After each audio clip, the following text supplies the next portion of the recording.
Welcome to Real Clear Radio Hour, brought to you by the Competitive Enterprise Institute. I'm your host, Bill Frezza. This week, we have two experienced entrepreneurs and businessmen making their mark on the world of higher education. In the second half of our show, we'll talk to Tom Leppert, CEO of Kaplan Inc., whose career colleges are under assault by federal regulators. Up first via Skype is Bob Metcalfe, inventor, tech entrepreneur, publisher, venture capitalist, personal mentor at many points in my own career, and now Director of Innovation at the University of Texas at Austin. Bob, welcome to the show. Pleasure to be here. Bob, you probably don't remember, but I certainly do, meeting you for the first time in the late 70s. I was a young pup at Bell Labs, fresh out of school, and you came to give a lecture on something called Ethernet, which you're widely credited for having co-invented. Take us back to those days. What was that all about? Well, if it was in the late 70s, I was still at Xerox, and we had filled Xerox with an internet of personal computers connected by Ethernets and then connecting those Ethernets by telephone circuits. Mm-hmm. And we published the paper on that in the Communications of the ACM in July 1976. So I guess after the publication of that paper, we at Xerox PARC were encouraged to be like professors and go out and give talks. So I guess that was the occasion for my going to Bell Labs. By the way, I do not remember even going to Bell Labs, let alone meeting you. You were there. I was there. You were there. So I was probably in the same way that a professor does, out on the road, sharing the research that we had done in the construction of this personal computer internet at Xerox Research. Well, and now, of course, the protocols that you develop underlie just about everything we do. I remember being enamored with the total anarchy of your approach. We in Ma Bell, the big monopoly, were working on a now obsolete set of protocols, very rigid in their definition, and Ethernet looked like a free-for-all. Well, the goal of one of the goals or values of Xerox Research in Palo Alto those days was distributed computing. And so in the thoughts behind Ethernet, the goal was to distribute everything as much as possible so that we move from what we called a box-centric world to a net-centric world. So in the middle of the diagram wasn't a big box with a bunch of things connected to it. Mm-hmm. In the middle of the diagram, of the archetypical diagram, would be a cloud or a wire or a network of some kind. This was quite revolutionary at the time. The Bell system had not been broken up yet. It was still a couple years in the future. And you went on to found a company called 3Com to actually take advantage of this invention.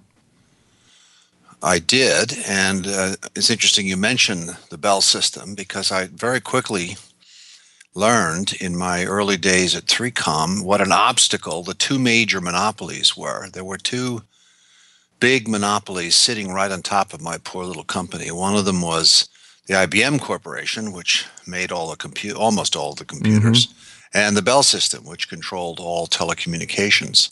And as our company strove to innovate, that is, to proliferate the internet, we ran right into those two big monopolies. And fortunately for all of us, those two monopolies were destroyed in the middle 80s. They were unmonopolied circa 1984, 85, 86. Well, I talk to college kids a lot, and they're shocked when I tell them it was illegal to own your own telephone back when I was in college. And so they grow up today in a very different world than the one we did.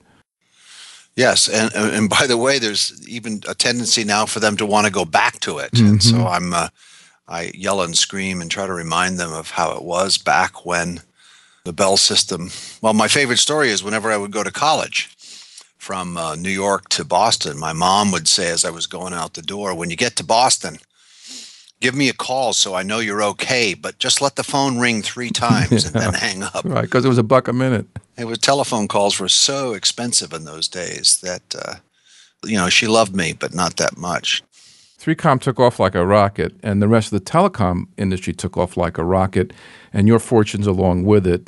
Take us through the 80s up until we get into the roaring 90s and the growth of the industry. Well, it's a classic success story in innovation, that is the internet. So the internet began operations well before, actually the year Al Gore graduated from Harvard, 1969, was the year the internet began operations in September of that year.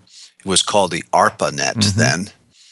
So then what happened was this crusade for distributed communications to connect computers together using standards. And that's in fact led to the name of my company, 3Com, which is short for Computer Communication Compatibility. Mm-hmm. And all the major computer companies like IBM and DEC et al. All had their own communication systems. So DEC had SNA and IBM had SNA and DEC had DECnet, and Wang had WangNet, all connecting the computers of their manufacturer together. And the internet was a movement to connect all computers to each other. And so the idea of standards for communication emerged from that, and that was part of the crusade. And there were a number of contending standards, both at the hardware level where I was operating, but also at the higher levels. And what emerged was Ethernet as a standard packet plumbing for the internet, and then the high level protocols on top of that. So things were going along swimmingly until about 1990, and then I recall you lost a bit of a boardroom skirmish at 3Com and decided to move on. I wouldn't put it that way, although many have. There were two times in the history of 3Com Corporation that my board of directors, a board of directors that I recruited and was proud of, and so on two occasions, in 1981 and in 1990, the board chose someone else to be chief executive officer. So the first time in 81, actually it was 82, the board noticed things weren't going so well, so appointed my partner, Bill Krause, who had come on as president and chief operating officer, to take over as CEO. And as a measure of our desperation, I was then asked to be vice president of sales and marketing. I didn't know that. Yeah, and so for the next 2 years, I was VP of sales and marketing up until around our public offering. Bob, I've known you a long time. You're not a good enough liar to be VP of sales. Au contraire. Well, the first thing to learn is that it's liars who give sales a bad name, but selling is not intrinsically lying. In fact, the best salesmen don't lie, and I'm one of those. That's true. So I'm proud to have made the transition from engineer to salesman. Of course, one of the tricks of sales is not to have people think you're a good salesman, because then they know you're a good salesman and they resist. It sets off their immune system. It puts them on edge to say no. But the second time I ran for CEO, I was in 1990. I was general manager of our largest division, the hardware division, which made 110% of our profits. And it became time for Bill Krause, who had been very successful as our CEO over that period, 81 to 90. It became time for him to be chairman and for us to have a new CEO. And there were three candidates, myself and Eric and Bob. And the board chose Eric to be the next CEO. Eric Benamou. And on that occasion, I didn't become vice president of sales and marketing. On that occasion, I retired from 3Com. And moved on to become a pundit and publisher. And that's actually when I first interacted with you. There was a conference called Agenda, which you ran for a while, and you were a publisher at InfoWorld and also wrote a column. And those were pretty heady days. That was really exciting. The internet was going through another one of its blossoming stages in the early 90s. The World Wide Web was beginning to catch on. It caught on in 94 mostly with the public offering of Netscape. So now there's an interesting thing to note. The internet started in 69 and the World Wide Web was invented in 89. 20 years. 20 years. And it was made to work on top of the plumbing that we had. The plumbing would be Ethernet at the very lowest levels and then a set of protocols called TCP/IP at the higher levels. Those were both invented in Palo Alto in 1973. They started running on the internet in about 1983. It took them 10 years to catch on. And then there was another 10 years to get to the World Wide Web, which was a 1994 event. But the semiconductor industry had to go through its Moore's Law explosion. The lines had to be laid down for the network. We had to have a competitive market, which we didn't have until then. So it took that long for things to become ripe. Yes, and all three of those things happened. Moore's law drove, and it is the driving law of what led to the internet. The optical fibers were developed. Oh, now there's an irony.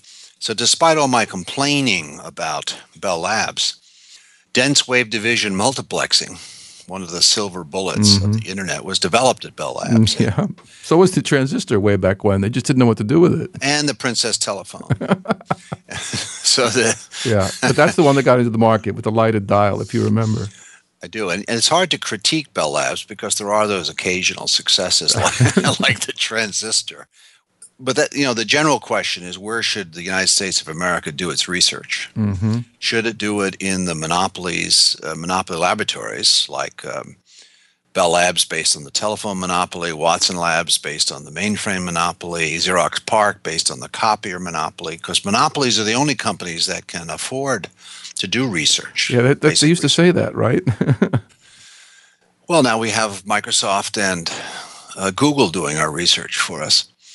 But they're monopolies too. So the question is that a good way to do research? And there are a lot of people who lament the demise of Bell Labs, but I'm not one of them. I mean, it did have 25,000 people working there at one point. So someone should look at the denominator the next time they're bragging about the efficacy of the Bell system.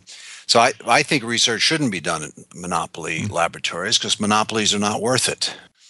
They're an obstacle, as IBM and AT&T were in the early days of the internet. A much better place to do research would be not government laboratories, because I watched through the 80s and 90s all the money we wasted in government labs, particularly Department of Energy labs. Well, we haven't stopped. We're still at it. Yeah, right. So the best place to answer my own question is we should be doing research at our research universities. Your Ethernet became the plumbing that covered the world. Your punditry grew with your fan base, but you did have a couple of famous misses, and I've been waiting 20 years for this one. I did write an article in 1995 called Wireless Local Area Networks, The Search for Indoor Plumbing, in which you are quoted as having compared wireless networks to porta potties, and that they were not here to stay, and it was very unlikely that computers were going to be wireless in the long run. I've teased you about that privately. This is the first chance I have to tease you about that publicly. I guess things turned out different. No, why are you teasing me? Well, first of all the radio systems that were being touted in 1993 all died. So I was right to be skeptical about them. And then, of course, many years later, in the late 90s. It was really the late 90s. When did Wi-Fi blossom? Late 90s. So there's a lot of kids out there who say, Bob, why did you put Ethernet on coaxial cable? The Aloha network, which is one of the predecessors of the Ethernet, was already packet radio in 1970. Why did you go on coaxial cable? Why didn't you go straight to Wi-Fi? The answer is that the radios in 1970 were 19 inches wide and 6 feet tall, and they ran at 4,800 bits per second. I remember. It took forever for Moore's law to grind those radios down onto chips so that Wi-Fi could take off. It eventually happened. And I guess your other famous one, in fact, you wrote a book predicting that the internet was going to collapse. And, yes, in 95, I made a bet. In 95, I wrote a column predicting collapse of the internet during 96. And I made that claim in front of 1,000 people at the World Wide Web Conference. And some wag from the audience taunted me. And so I made a promise that if it didn't collapse, I would eat my column. Then 1996 came and went, and the closest we got, by the way, to the gigalaps that I had predicted. I had predicted that the internet would go out and we would lose 1 billion user hours, one outage. And on August 4th of that year, we had an 18 megalapse. It was a hint, but not quite. No, it was 180 megalapse. It was off by a factor of 8. All right. And then in 1997, at the same conference, in front of 1,000 bloodthirsty web enthusiasts, I made good on my promise and I ate the column. And that got me more publicity than inventing Ethernet ever did. I think it did. And you had so much fun being a pundit and a publisher. Along came the aughts, and you decided to join the venture capital business. How was that? Well, I changed careers every 10 years and did, in that case, change into venture capital. My timing wasn't great because Mm, as I entered venture capital, the venture capital community started into a downward spiral. The internet bubble burst hmm and venture capital went down. But I persisted at Polaris Venture Partners there for 10 years as a general partner and have only recently started to focus on being a professor instead of a venture capitalist. The really cool part about being a venture capitalist is hearing all those first pitches. hmm The entrepreneur shows up with their pitch and they pitch you hoping to raise money. And those are the best meetings on earth, just listening to them and trying to figure them out. The enthusiasm and the vision. Yes, and the worst part of being a venture capitalist is saying no 99% of the time. And that's no fun at all. And very soon, you learn never to give a reason. Yep. Trick of the You sh- trade. just say no. Don't give a reason, because if you give a reason, you'll spend the next 6 months Dealing with saying objections. saying Yeah. no. Yeah. So you've been a fixture in the Boston community for a long time, but somehow Austin managed to steal you away. How did that happen? Upon my 10th anniversary at Polaris, my wife Robin pointed out that 10 years was sort of my attention span. So it was time to switch careers and to enter my fifth 10-year career. hmm So I made up a speech called Internet, in which I described how we were going to solve energy. And I went on a speaking tour gave the same talk I about remember 50 that. times. And at each stop, I would meet the dean of Yeah, engineering. yeah. And I proposed that they needed a professor of innovation, which was sort of my idea of what I wanted to do next.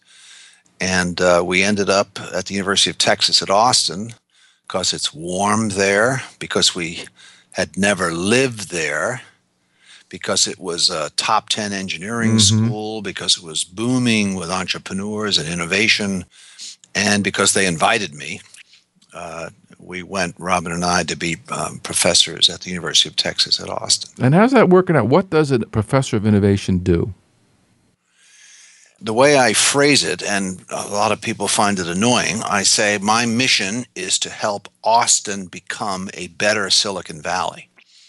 And so what I'm doing is trying to encourage and support students and faculty to start companies in the context of the Austin entrepreneurial community. I did a little web searching, and I see that Austin was rated one of the 10 best cities for young entrepreneurs, and that was exciting until I clicked on it, and I looked a little deeper, and I saw that city number one was Tulsa, Oklahoma. How can that be? Well, first of all, there's lots of lists like that. And some of them are better than others. Okay. We in Austin tend to like the ones in which we're listed as number one. But occasionally you'll find broken lists that, for example, would list Tulsa, Oklahoma as number one in the United States. It does. It really does. But perhaps it's small cities that support entrepreneurship. How big is Tulsa? I have to look it up. I really have no idea. I've never been there. But I tell people as a Bostonian, if someone put a gun to my head and forced me to move to Texas, it would certainly be Austin. Yeah, and I hear that a lot, to which my response is I like all of Texas. Because the people who generally say that are responding to the idea that most of the liberals in Texas live in Austin. True. And they're all liberals, not you, but they're all liberals, and they all say, well, if I had to live in Texas, I wouldn't want to live with all those rednecks. I want to live with all the liberals. And being myself a redneck, I like to say I like all of Texas, including the 4 suburbs of Austin, which include Dallas, Houston, San Antonio, and El Paso. What are you seeing in the young students now? Are they anything like we were back in the day? Have they changed? Are you seeing them becoming more aggressive about innovation or less? What's your prognosis? We're in a bubble. Huge number of students want to be the next Zuckerberg, which has raised sort of a quandary for me because I'm encouraging them to start companies. And most undergraduate companies will fail, the vast majority of them. So I tend to think of the startups that they want to do as not their ultimate startup, but just sort of a practice one. Training wheels For when they go on later. So I'm also investing time in faculty who are the opposite. So students are gung-ho about starting companies but don't know much. And faculty, we have 3,000 Mm-hmm. faculty members. They know a lot, but they're reluctant to start companies. So I'm Mm-hmm. trying to cross-breed the two to come out with the right combination. Yeah, well, funding a professor to become CEO of a startup is rule number one not to do in the venture capital industry. But that's part of how I'm going to win this game, is to convince the faculty that they don't want to be, they don't have to be CEO. Correct. They don't want to be CEO, and they wouldn't be a good CEO anyway, as a general rule. So as a general rule, the idea is to have the professors produce their breakthrough and a couple of postdocs around which we can build a company with experienced entrepreneurs. Build the rest of the team from the outside. Right. Are you at all concerned that so many of these students are focused on, I guess, what us older curmudgeons would consider silly applications, little mobile web apps and things like that, and no one's actually doing real fundamental breakthrough technology? Well, I wouldn't say no one, but you're absolutely right. Have I mentioned that students don't know much? But one thing they do know is how to do websites, because computer science has triumphed over the last 20 years, and building a website is not hard. It's not that hard. And so the students tend to come up with ideas to do websites because they can. So now, by working with faculty, I'm increasing, in my own experience, I'm increasing the mix of harder startups, ones that have more complicated technology, not complicated, fundamental technology. Fundamental. And likely to have much larger impacts. So what areas excite you now of fundamental technology change? What are you seeing? Well, still energy. During my VC years, I focused on energy technology, and I'm still there. We haven't solved energy yet. That's a big problem. So cheap and clean energy, and particularly solar, nuclear, and then orthogonal to that is energy storage. Storage, big one. And that's a lesson you learn from the internet. The internet, one of the ways in which the internet was solved was through the introduction of many kinds of storage. And I think by analogy, the same thing will be true of energy, many kinds of storage. What about life sciences? You must have spent some time at Polaris, at least brushing up against life science innovation. Yeah, Polaris is very big and successful in life sciences, and I got to go to a lot of those meetings. And I'm not a life scientist, so I'm not expert, but I readily agree that's where I would be were I starting over. Well, the pharmaceutical industry is certainly ready for a shakeup. It looks and smells a lot like the telecom industry did back in the late 70s. I think it does. But hasn't the big pharma learned how to deal with startup innovation? Isn't that a positive sign? It seems to be breaking down. The conveyor belt that takes you through the process seems to be breaking down. A lot of the VCs, including Polaris, that invest in early stage drug development companies, seem to be coming up dry these days. They're not being picked up by the pharmaceutical companies quite as early as they used to be. Is that a 1-year trend or a 10-year trend? It's hard to know, but there's a gap. There's definitely a gap now if you talk to the VCs out there where people go begging until they get to the second or third clinical trials, and it gets very, very expensive to support a company at that level. But you're mentioning clinical trials reminds me of how broken innovation in life sciences is, and the fact that there's so much trial and error and randomness in it, and that my hunch is we're making the transition now to much more engineering-oriented life sciences, where it's not massive, high-throughput screening of trial and error, and more the engineering of solutions. I think we'll see that. I think we'll see more drug design than drug discovery in the future. Bob, you've become a little bit more politically outspoken in your later years. What's that all about? I love telling the story. I tweet. I have almost 16,000 followers. And whenever I tweet about startups, my numbers of followers goes up. And this is for years and years. And whenever I tweet about politics, my number of followers goes down. And then a lot of people say, why do you keep talking about politics? Why don't you just focus on startups? To which my answer is this. My hypothesis, my notion, my angle of innovation is the use of startups out of research universities, learning how to operate the machinery of free enterprise. And the way our political system is veering recently, it threatens free enterprise. That is, I cannot talk about startup innovation without talking about the political environment that it's in. And I have to say the trends in the last few years have all been extremely negative and threatening to free enterprise. And the vilification of entrepreneurs, the vilification of successful entrepreneurs, the regulation imposed on companies. The obsession with income inequality, that seems to be high on the list. And cronyism in Washington, all of which are damaging our beautiful free enterprise system and all the potential it has for innovation. So I can't stop talking about politics because it's a big part of the environment in which these startups that I cherish need to flourish. They have a hard time as the economy becomes more and more managed, as government gets bigger and bigger, as regulations become heavier, as big companies hold more sway.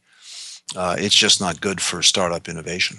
Well, let's hope the electorate wakes up and we get some changes so that all those students you're training can actually go out into the marketplace and create some value. Indeed. Bob, thanks for being on the show. Great pleasure. Thanks, Bill. That was Bob Metcalfe, inventor of Ethernet and serial reinventor of himself, now professor of electrical engineering and director of innovation at the University of Texas at Austin.